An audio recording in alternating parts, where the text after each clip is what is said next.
بسم اللہ الرحمن الرحیم۔ دو واقعات امام محمد باقر علیہ السلام کو زندگی کے آخری ایام میں، یعنی کب؟ ہشام ابن عبد الملک کے دور میں، جو آخری خلیفہ تھا عباسیوں کا، آخری خلیفہ جس کے زمانے میں امام زندگی گزار رہے تھے۔ ہشام ابن عبد الملک کے زمانے میں امام کو بلایا گیا شام دمشق کہ جو مرکز تھا اموی خلافت کا۔ امام محمد باقر اور امام جعفر صادق علیہ السلام دونوں گئے اس مقام پر کہ جہاں پر بلایا گیا تھا دمشق میں۔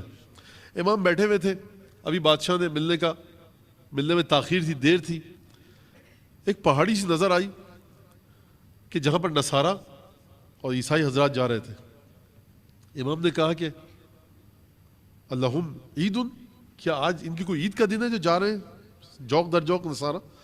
کہا کہ نہیں موجودہ رسول اللہ، مسئلہ یہ ہے کہ یہاں پر ایک راہب رہتا ہے، وہ آتا ہے سال میں ایک دفعہ، باہر نکلتا ہے تو اس سے لوگ سوالات پوچھنے جاتے ہیں۔ امام دمشق میں موجود، دیکھا، اپنے سر پر ایک کپڑا ڈالا، کچھ ساتھیوں کو لے کر گئے، وہاں پر بیٹھے اور نصارہ کے درمیان اس مجمع میں جا کر بیٹھ گئے، سر پہ اپنے کپڑا ڈال کے۔ روایت کے الفاظ ہیں کہ قنع براسہ، یعنی اپنے سر کو چھپا کر، اب چہرہ چھپایا نہیں چھپایا، بیٹھے۔ وہ آیا، لوگ لے کر آئے، اور روایت کے الفاظ ہیں کہ اس کی بھووں کو باندھا گیا اور پپوٹے اس کی آنکھوں پہ ڈھلک چکے تھے۔ بڑی زحمت کے ساتھ اس نے اپنے پپوٹوں کو اٹھایا اور مجمع کو دیکھا۔ اس کی نگاہ امام محمد باقر پر پڑی۔ عجیب بات ہے، درود بھیجے امام باقر علیہ السلام، اللہم صلی علی محمد۔ بخدا 100 سلام ہے اس راہب کو، شاباش ہے۔ دیکھیں پڑھا لکھا آدمی ہوتا ہے نا، انما یعرف الفضل ذبوب ہو، فضیلت کو صاحب فضیلت سمجھ سکتا ہے۔ اگر مجھے جہاز اڑانا ہی نہیں آتا تو آپ لاکھ کہتے رہیں کہ مولانا میں ایسا میں ویسا، تو میں کہوں گا مجھے کیا پتا۔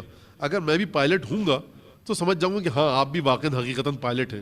تو جو صاحب فضیلت ہوتا ہے اس کی سمجھ میں آتا ہے کہ فضیلت کس میں ہے۔ کہا کہ انت منا ام من امت المرحومہ، تم ہم میں سے ہو یا امت مرحومہ میں سے؟ اتنا بھرا مجمع ہے پورا، سب پہ ایک طائرانہ نظر ڈالی، نگاہیں رکی امام محمد باقر علیہ السلام پر آ کر۔ تو امام کی شخصیت میں کوئی ایسی چیز تھی کہ جو شخص مسلسل عبادت کر رہا ہے، مسلسل چلے کھینچ رہا ہے، مسلسل ریاضتیں کر رہا ہے، ایک غار کی کھو میں رہ رہا ہے، اس کی روح میں کوئی نہ کوئی تو طاقت تھی جس نے دیکھ کر امام کو کہا کہ تم ہم میں سے ہو یا امت مرحومہ میں سے؟ امام نے کہا بل من الامت المرحومہ۔ کہا کہ اچھا، من علمائہم ام من جہالہم، ان کے علماء میں سے ہو یا جہال میں سے؟ امام نے بڑا خوبصورت جواب دیا، کہا لست من جہالہم، امت محمدی کے جہال میں سے نہیں ہوں۔ کہا سوال کرو یا میں کروں؟ کہا کہ بل انت، تم سوال کرو، میں کیا سوال کروں، ہم کیوں سوال کریں؟ میں ہمیشہ یہ بات کہتا آیا ہوں کہ امام کو جب بھی مخیر کیا جاتا تھا کہ یا میں سوال کروں یا تم، امام کہتے تم سوال کرو۔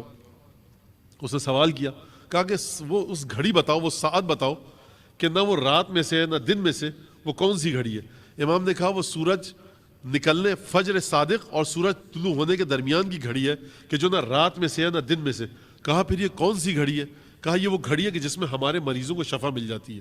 کہا کہ صحیح کہا۔ اچھا اب یہاں پر رک جائیے، یہ سوالات کیوں کرتے تھے امام سے؟ کیونکہ انہوں نے اپنی پرانی کتابوں میں توریت، انجیل، زبور میں پڑھا ہوتا تھا کہ اس سوال کا جواب یہ ہے، حقیقت یہ ہے، فلاں چیز ایسی ہے۔ تو یہ جو ان کے سامنے علم کا دعویٰ کرتا تھا آ کر کہ میرے پاس آسمان کا علم ہے، میرے پاس ایسا علم ہے، میرے پاس ویسا علم ہے، تو یہ اس سے اپنی ان کتابوں کے بارے میں پوچھتے تھے، کیونکہ وہ کتابیں سینہ بسینہ منتقل ہوتی تھیں۔ ان کتابوں کا علم کسی اور کے پاس بالکل نہیں دیا جاتا تھا، نسل در نسل چلتا تھا، صندوق میں بند کی جاتی تھی، اور وہ کتابیں بہت حفاظت کے ساتھ رکھی جاتی تھی۔ اس لیے یہ ان کتابوں میں موجود جو سوالات ہوتے تھے ان کے جوابات ائمہ سے کرتے تھے، کبھی امیر المومنین سے کیے گئے، کبھی امام محمد باقر علیہ السلام سے کیے گئے، 7ویں 8ویں 9ویں امام سے کیے گئے، اور جب امام وہ جواب دیتے تھے کہ جو ان کی کتابوں میں صحیح ہوتا تھا، تب یہ جا کر امام کو مانتے تھے کہ ان کے پاس کوئی علم ہے۔ کہا کہ صحیح کہا۔ کہا بالکل صحیح کہا تم نے۔ کہا کہ اچھا یہ بتاؤ کہ ان الناس، لوگ دنیا میں، آخرت میں، جنت میں، یاکلون و یشربون ولا یتغوطون، کہ لوگ آخرت میں جب جنت میں جائیں گے کھائیں گے پیئیں گے، لیکن بول و براز کا کوئی سلسلہ نہیں ہوگا، ہضم کرنے کے بعد وہ فاضل اور فضول مادہ جسم سے باہر نہیں نکلے گا کہ جو انسان کے معدے سے باہر نکلتا ہے کھانے کو ہضم کرنے کے بعد، ولا یتغوطون، کوئی فضول فاضل مادہ انسان کے جسم میں نہیں نکلے گا، اسے بیت الخلاء کی حاجت نہیں ہوگی۔ دنیا میں کوئی مثال بتاؤ۔ امام نے کہا کہ لوگ شکم مادر میں رہتے ہیں, کھاتے بھی ہیں پیتے بھی ہیں, ولا یتغوطون. اس نے لوگوں کی طرف دیکھا, ھذا ملیء بالعلم, کہا لگتا ہے یہ علم سے بھرا ہوا ہے.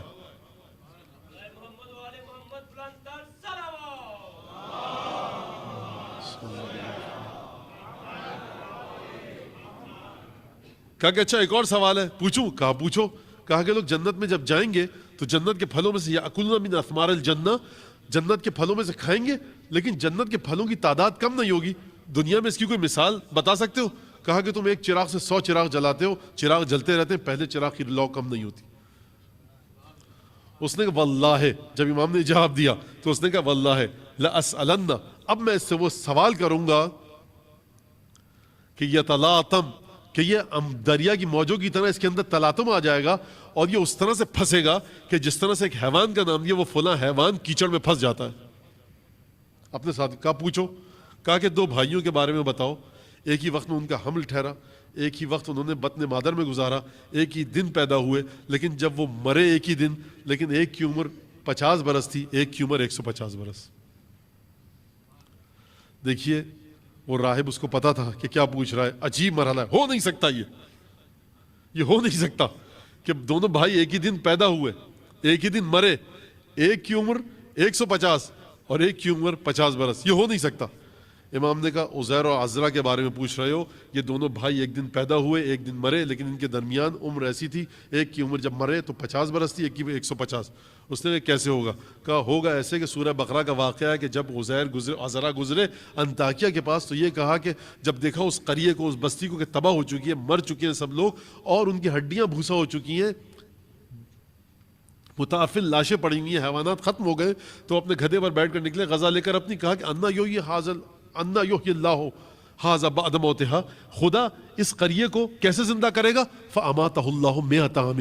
جب اب امام باقر علیہ السلام فرما رہے ہیں کہ جب عزرا اور عزیر, عزرا اور عزیر, آخر میں ہے 2 چشمی, نہ کہ الف, اور یہ رے اور زے والی زے, عزرا. جب عزرا نکلے گھر سے تو یہ بھی 25 برس کے تھے, وہ بھی 25 برس کا جو عزیر گھر میں تھا. جب آئے تو 25 برس کی عمر میں خدا سے انہوں نے سوال کیا, اعتراض کا تیور تھا, خدا کو جلال آیا. قرآن کے الفاظ ہیں فاماتہ اللہ 100 عام, اور اس کے بعد خدا نے 100 برس مار دیا, موت دے دی, دوبارہ زندہ کیا. خدا نے کہا اپنے گدھے کی طرف دیکھو, فانظر الی حمارک, اپنے گدھے کی طرف دیکھو, اپنے کھانے کی طرف دیکھو, لم یتسنہ, تمہارا گدھا مر چکا ہے اور وہ گدھا بھوسا بن چکا ہے, کھانا سڑا نہیں ہے. بہت توجہ فرمائیے گا. اگر فزیکل افیکٹس اور کیمسٹری ایکٹیو ہو گئی تھی اور دنیا میں گدھے کی لاش بھی موجود تھی اور وہ کھانا بھی اسی برتن میں موجود تھا, گدھے کو موت آ چکی تھی, ہڈیاں بھوسا بن چکی تھی, کھانا جو اپنے ساتھ لائے تھے 100 سال بعد جب دوبارہ زندہ ہوئے دیکھا کھانا تازہ, لم یتسنہ, لیکن گدھا مر چکا تھا, ہڈیاں بھوسا ہو چکی تھی, 100 سال تک مار کر رکھا. کتنے برس کی عمر میں نکلے تھے؟ 25 برس کی عمر میں.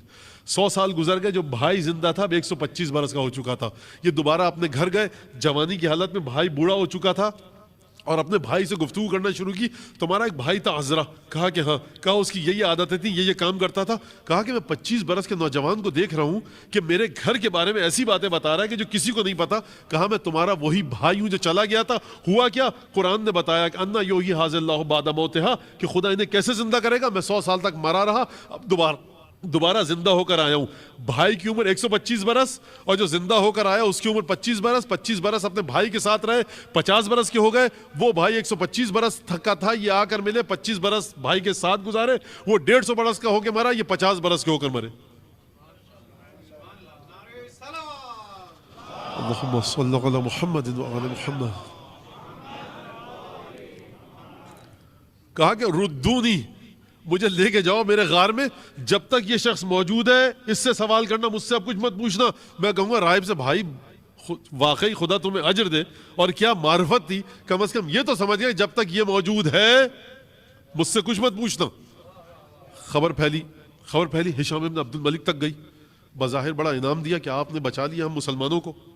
اور امام کے جو اکنامیکل ریفارمز ہیں, جو پیسے کی قیمت کو بچایا امام محمد باقر علیہ السلام نے اسلامی دنیا کے. ہمارے یہاں بڑا پرابلم ہے نا کہ کرنسی کی قیمت کو بچائیں کیسے, کرنسی کو اسٹیبل کیسے رکھیں, کرنسی کے اندر جعلی نوٹوں کو آنے سے روکے کیسے. یہ واقعہ بھی ہے لیکن اب بتانے کا وقت نہیں ہے, پھر مسائل کی منزل پوری طرح سے ادا نہیں ہو سکے گی. تو یہ بھی کام ہے. پھر امام گئے, تلوار کا تیر لگانے کا مقابلہ ہو رہا ہے. کہا کہ ہشام نے کہا آپ تیر لگائیے. کہا کہ میں بوڑھا ہو چکا ہوں. کہا کہ نہیں آپ کو لگانا پڑے گا, تیر اندازی کے مقابلے میں شریک ہوئی ہے. راوی امام جعفر صادق ہے اس بات کے. کہا میرے بابا نے کمان اٹھائی, تیر اٹھایا, پہلا تیر جو لگایا تو بالکل درمیان میں بلز آئی جسے کہتے ہیں, بالکل نشانے پر جا کر لگا. لوگوں نے کہا بوڑھا آدمی ہے, تیر چلا لگ گیا. کہا کہ ایک اور لگائیے. امام نے ایک اور تیر جو لگایا تو وہ پچھلے تیر کی پیکان کو چیرتا ہوا پھر نشانے پر لگا. اب لوگوں کو تھوڑا سا چبھن ہوئی. کہا کہ اب تو نعوذ باللہ ذلیل ہو جائیں گے, تیسرا تیر لگا کے دکھائیے. امام نے تیسرا تیر لگایا, وہ اسی طرح سے جا کر لگا. فوجی بھی کھڑے تھے, جنگی مشقیں ہو رہی تھی. امام کو 13 تیر دیے گئے, ہر تیر پچھلی والی تیر کے پیکان کو چیرتا ہوا جا کر لگتا تھا. اب جو ہشام نے دیکھا چہرے کا رنگ متغیر ہو گیا کہ جب بڑھاپے کے عالم میں 57-58 برس کے عالم میں یہ شخص یہ کام کر رہا ہے تو کیا طاقت ہوگی. اچھا دیکھیے, بچے کہیں گے مولانا یہ بتائیے کہ امام کے پاس طاقت کیسے آئی. دیکھیے امام کو ہینڈ رائٹنگ اچھی کرنے کے لیے روزانہ مشق کرنے کی ضرورت نہیں ہے. یہ علم لدنی کے مالک ہیں. اگر امام کو آپ لا کر, بچے بیٹھے ہیں میں کیا کروں گستاخی, اگر امام کو آج آپ لا کر اس ایروپلین کی سیٹ پہ بٹھا دیں, بچوں کے لیے بتا رہا ہوں کہ جس ایروپلین کے لیے پائلٹ کی ابھی تک تربیت ہی نہیں کی گئی ہے, امام وہ کام بھی کر لے گا. امام ہر مقام پر ہر کام کر سکتا ہے. پروردگار عالم سے براہ راست متصل ہے. کرتے کیوں نہیں ہے؟ کیونکہ ان کی ذمہ داری یہ نہیں ہے. یہ اکاؤنٹنگ سکھانے کے لیے نہیں آئے, یہ سرجری سکھانے کے لیے نہیں آئے, یہ کمپیوٹر پروگرامر کو پروگرامنگ سکھانے کے لیے نہیں آئے. یہ اکاؤنٹنٹ, پائلٹ, ڈاکٹر, سرجن کو انسان